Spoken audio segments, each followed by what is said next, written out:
रायबरेली में फिर जीत का डंका बजाएंगी सोनिया गांधी। ताजा सर्वे ने बढ़ाई रायबरेली के बीजेपी के दिग्गज नेताओं की बेचैनी। क्या बीजेपी के बड़े बड़े दिग्गज नेता एक बार फिर से हो जाएंगे सोनिया गांधी के आगे फुस। नगर पालिका चुनाव में भी बीजेपी के दिग्गज नेताओं की खुल गई थी पोल।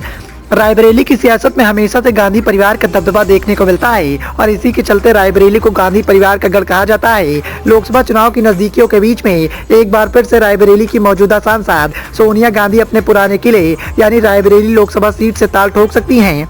सोनिया गांधी के इस फैसले के बाद जिले में मौजूद बीजेपी के दिग्गज नेताओं में बेचैनी का माहौल देखने को मिल रहा है। साथ ही जिस तरीके के आंकड़े निकलकर सामने आए हैं उसने बीजेपी के दिग्गज नेताओं की बेचैनी को बढ़ाकर रख दिया है। क्या सदर विधायिका अदिति सिंह, क्या बीजेपी के मौजूदा मंत्री दिनेश प्रताप सिंह सब सोनिया गांधी के आगे पानी भरते हुए दिखाई दे रहे हैं।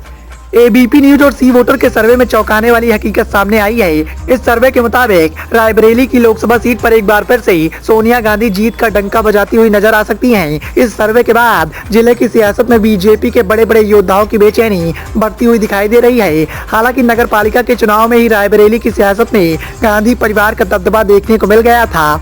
जब कांग्रेस के झंडे के तले चुनाव लड़ने वाले शत्रुघ्न सोनकर ने अकेले ही कांग्रेस हाईकमान की सहायता के बगैर बीजेपी के बड़े बड़े धुरंधर नेताओं को पानी पिला दिया। नगर पालिका के छोटे से चुनाव में बीजेपी के स्थानीय नेताओं से लेकर सूबे के मुखिया योगी आदित्यनाथ तक ने भारतीय जनता पार्टी के प्रत्याशी के लिए चुनाव प्रचार किया, लेकिन गांधी परिवार के दबदबे के आगे बीजेपी के बड़े बड़े धुरंधर नेताओं की एक नहीं चली और अंत में कांग्रेस प्रत्याशी शत्रुघ्न सोनकर ने नगर पालिका में जीत का जोरदार परचम लहराया। इसके बाद से इस बात को लेकर सुगबुगाहट तेज हो गई थी कि क्या नगर पालिका के छोटे से चुनाव में जीत के लिए तरसने वाली बीजेपी लोकसभा चुनाव में गांधी परिवार के आगे टिक पाएगी।